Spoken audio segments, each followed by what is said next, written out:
Lord Caitanya manifested his pastimes in this world, and Sri Chaitanya Charitamrita tells there were 3 external and 3 internal reasons for his descent. He appeared to re-establish the principles of religion, as he promised in Bhagavad Gita, to annihilate the miscreants and to protect the pious. He came to establish the Yuga Dharma, Harinam Sankirtan, and to fulfill the prayers of Sri Advaita, his beloved devotees. And Sri Chaitanya Maha Prabhu's 3 internal purposes was to understand the glory of Sri Radha's love, the wonderful qualities in him that she alone relishes through her love, and the happiness she relishes when she realizes the sweetness of his love. The absolute truth is one, but that absolute truth eternally manifests as 2 for the purpose of transcendental love and pastimes of love. Sri Radharani is the transformation of Krishna's ecstatic love, his Hladini Shakti. Krishnadas Kaviraj Goswami describes in great detail how Krishna, who is the supreme truth, the knower of everything, desires to taste the sweetness of Sri Radha's love.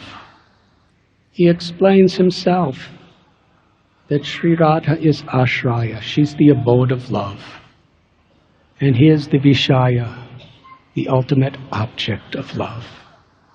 And how in Sri Radha's love, she experiences 10 million times more happiness than he can experience.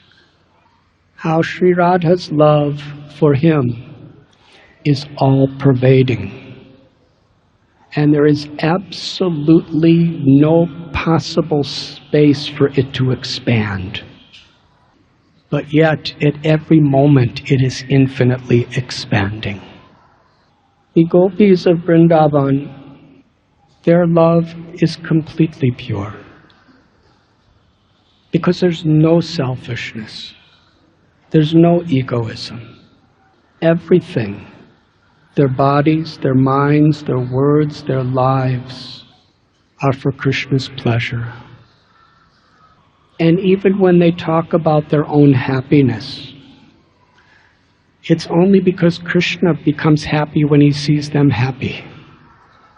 They are only happy for Krishna. And the great contradiction is, although they have absolutely no desire for their own happiness, Krishna gives them 10 million times more happiness than he himself.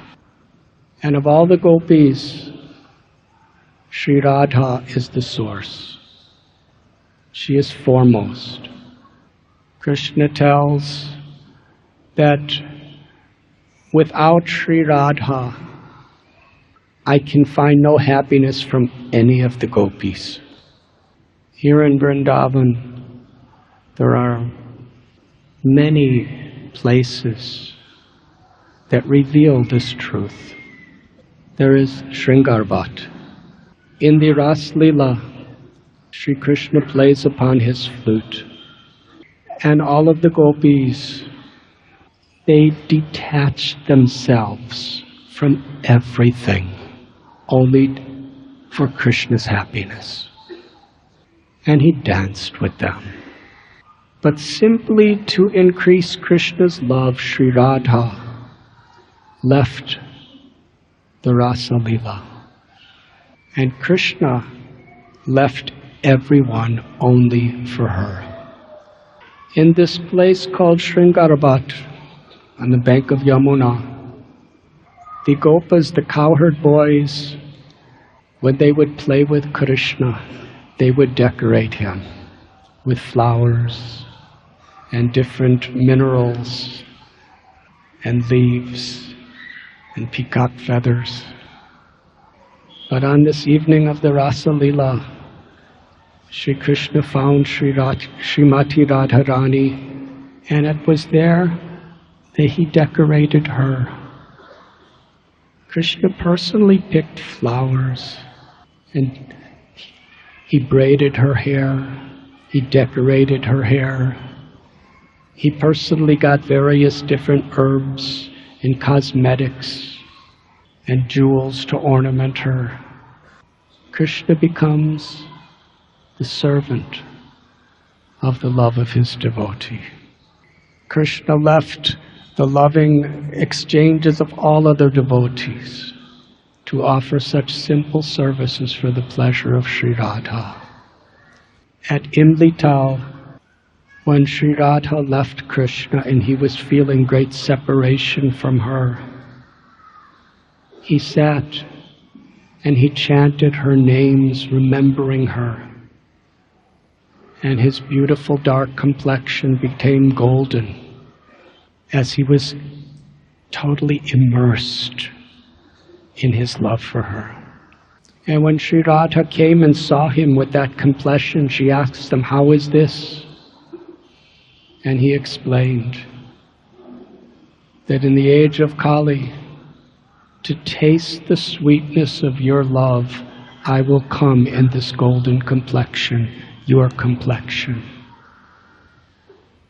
And I will share that love with the whole world through Sankirtan, the congregational chanting of the holy names.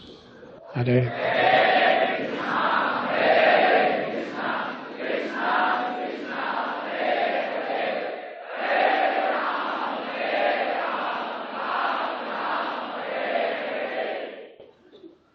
At Mansarovar, when Sri Radha was in separation from Krishna, she cried tears, and those tears filled a lake. And Krishna came there, and there he humbled himself. He became a beggar of the prem, the pure love of Sri Radha. And the great Mahadev Shiva, he bathed there in the tears of Sri Radha to get his greatest, most intimate prayer fulfilled, to become a gopi and assist Krishna and the gopis in their Rasa Leela as Gopeshwar Mahadev. The various places of the pastimes of Krishna, which are very intimate and difficult to understand, give some glimpse into the nature of Sri Radha's love, the source of all love, the source of all devotion. Radha Bhava Duti Suvalitam Nomi Krishna Swarupam. Krishna, to taste that love and to share it with the world, appeared with the sentiments and the complexion of Srimati Radharani as Sri Chaitanya Maha Prabhu. Lord Caitanya made a garland with the holy name and prema, ecstatic love, and he garlanded the whole world without considering who was fit or unfit from a material perspective. He wanted to share the most intimate joy of his own heart with everyone. We were saying that 500 years ago, Lord Caitanya came to Vrindavan. After Lord Caitanya took initiation from Ishwarapuri in Gaya, in the middle of the night he began to run to Vrindavan. But the celestial beings spoke to him and said, "You have descended into this world to establish the Harinam Sankirtan movement in Navadvip. So go there, and later you shall go to Vrindavan." Lord Caitanya went back to Navadvip, and there he inundated everyone with love for Krishna. He took sannyas just to reach to people who were too arrogant to receive his mercy. He took sannyas so he could be free to go everywhere and anywhere with no other distractions. It was in Katwa, the day he accepted sannyas with his danda in hand, he called out, "I'm going to Vrindavan." And he started running to Vrindavan Dham. But Nityananda Prabhu, knowing the grief of his devotees in separation and knowing the Lord's heart, distracted him and redirected him to Shantipur. There, Sachi Devi and the devotees requested him to make his residence in Puri. While Lord Chaitanya Maha Prabhu was living in Puri, the thought of Vrindavan would awaken such deep prema, ecstasy. And he made so many attempts to go to Vrindavan, but his devotees would always have some way to keep him back, because they all were fearful, if he goes to Vrindavan, we may never see him again. And finally, when he began his journey to Vrindavan, all his devotees and everyone else came with him. There were literally millions of people following. He came to Ramakeli, where he first met Rupa Goswami and Sanatan Goswami.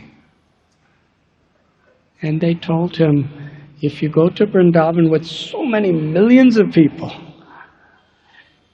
you will not be able to appreciate. Better you go alone or with just one or two. So Lord Caitanya took that very seriously. He returned to Puri, and with the permission and blessings of all of his devotees, along with one person, Balabhadra Bhattacharya, he began his pilgrimage. Kaviraj Goswami tells Sri Chaitanya Mahaprabhu, when he would think of Vrindavan, his ecstatic love would increase by hundreds of times. When he was on the path to Vrindavan, it increased thousands of times. In his ecstasies, he passed through the Jarikhanda forest, and there he induced the snakes, the elephants, the insects, the tigers, the deers, the trees, and the creepers to experience ecstatic love for Krishna by inducing them to chant the holy names.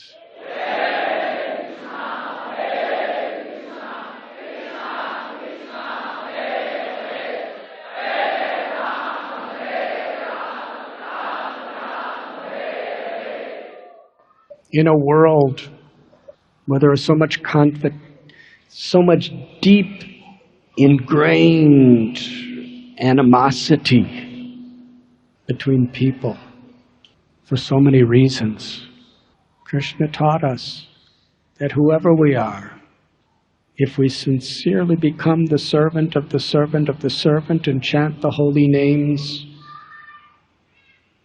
we could rise above all of these anarthas or unwanted things. The tigers and the deers embraced and danced together. Lord Caitanya came to Varanasi, and there he met with Tapan Mishra and Chandrasekhar, and there he met Raghunath Bhatta Goswami, the son of Tapan Mishra. And from Varanasi, Sri Chaitanya Mahaprabhu, who stayed about 10 days there, he continued his journey and came to Mathura. Krishnadas Kaviraj Goswami said, when Lord Chaitanya arrived in Mathura, the ecstasy of his love increased thousands of times. And when he was roaming through the 12 forests of Vrindavan, it increased limitlessly. When he arrived in Mathura, actually, on his way to Vrindavan, whenever he saw the river Yamuna, he would become so happy. He would jump in the river and sometimes fall unconscious. And in Mathura, he bathed in Vishram Ghat. And then he went to Keshavji, the temple with the deity established by Vrajanath, the great-grandson of Krishna, at Krishna's birthplace, according to Srimad Bhagavatam. There Lord Caitanya loudly chanted the holy names and danced. And thousands of people from Mathura came to see him. He called out, Haribol, Haribol. And he induced everyone to raise their arms to loudly chant the names of Krishna.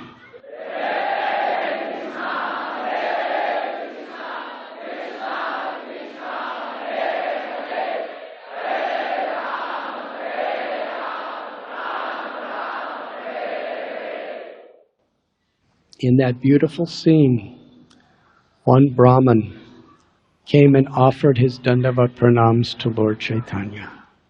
And the two of them danced together. After Lord Caitanya brought that Brahmin to the side and asked him, "From where did you get so much love for Krishna?" And the Brahmin said, "Many years ago, the great Madhavendra Puri came to Mathura on pilgrimage.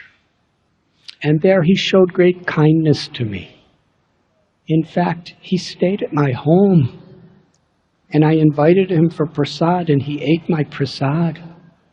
And then he went to Govardhan, and later established Gopal or Srinathi on top of Govardhan Hill." When Lord Caitanya heard this person's connection with Madhavendra Puri, immediately he offered his full prostrated obeisances to the feet of this Brahmin. And the Brahmin offered his obeisances to Lord Caitanya. And Lord Caitanya asked, "Why are you bowing down to me? I am your servant. Anyone who has served Madhavendra Puri, I am the servant of that person." Lord Caitanya is a sannyasi. This man was a householder. The Sanodiya Brahmin invited Lord Caitanya to his home for prasad. And the Brahmin asked Lord Caitanya, "By seeing the type of love for Krishna you have, I believe you must have a connection with Madhavendra Puri too." And Balabhadra Bhattacharya explained how Lord Caitanya was the disciple of Madhavendra Puri. When he invited him for prasad, he said, "I will supply the ingredients and Balabhadra Bhattacharya can cook for you." The reason was this. A Sanodiya Brahmin was considered of a lower class. And no sannyasi would ever take food from the hands of a Sanodiya. But Lord Caitanya explained, if Madhavendra Puri accepted your prasad, then what a great honor and fortune it will be for me to accept your prasad. And he quoted the beautiful verse, Mahajano yena gata sapanta, that the true path to perfection is by following in the footsteps of the great souls. It is interesting, the first lesson Lord Caitanya taught us when he came to Vrindavan is that our true qualification is not based on anything material. Saragrahi means one who seeks the essence. One who loves Krishna, one who engages in the loving service of Krishna, is above all varnashram and caste considerations.